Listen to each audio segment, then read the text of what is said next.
میرے ایک رشتہ دار ہیں جو ایسا رزق کماتے ہیں جس میں کچھ حصہ شراب بیچنے سے ہے، کیا ان کے گھر سے کھانا اور ان سے تحفہ قبول کرنا ٹھیک ہے؟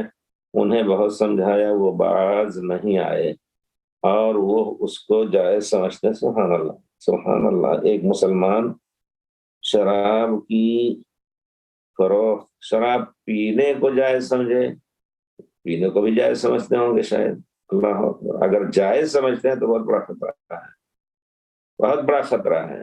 اگر جائز سمجھتے ہیں، گناہ سمجھ کر کے اگر کر رہے ہیں، ان سے کہیے کہ اگر جائز سمجھتے ہیں تو یقیناً پورے طور پر اللہ تعالیٰ کے کلام کا انکار کر رہے ہیں۔ اگر پینا اور بیچنا جائز سمجھتے ہیں، حدیث شریف میں ہے اور علماء کا اتفاق ہے کہ نہ بیچنا جائز ہے، نہ اٹھا کے دینا جائز ہے کسی کو، اور نہ اس کا نچوڑنا جائز ہے، تو بہرحال اگر وہ جائز سمجھتے ہیں تو ان پر کفر کا فتویٰ لگایا جا سکتا ہے۔ ان سے کہیے ذرا سا اللہ سے ڈریں اور وہ حرام مال کو چھوڑ دیں، اور یہ حرام مال کبھی ان کے حلال مال کو سب کو لے ڈوبے گا۔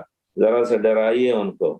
رہ گئی بات آپ تحفہ ان کا قبول کر سکتے ہیں، جی ہاں، کیونکہ پیارے رسول صلی اللہ علیہ وسلم نے یہود و نصارہ کا تحفہ قبول کیا، ان کا کھانا قبول کیا ہے، یہودی کا، حالانکہ ان کے بارے میں اللہ تعالیٰ فرماتے ہیں اکالون علی السحت، وہ حرام خور ہیں، حرام کھانے والے ہیں، اس کے باوجود آپ نے ان کا کھانا قبول کیا۔ تو اس سے استدلال کیا جاتا ہے کہ ایک کافر کا اگر ان کے اوپر کفر کا بھی فتویٰ لگایا جا رہا ہے تو اس کا ہدیہ ان کا لیا جا سکتا ہے، ایسی چیز میں جس کی اصل حرام نہ ہو۔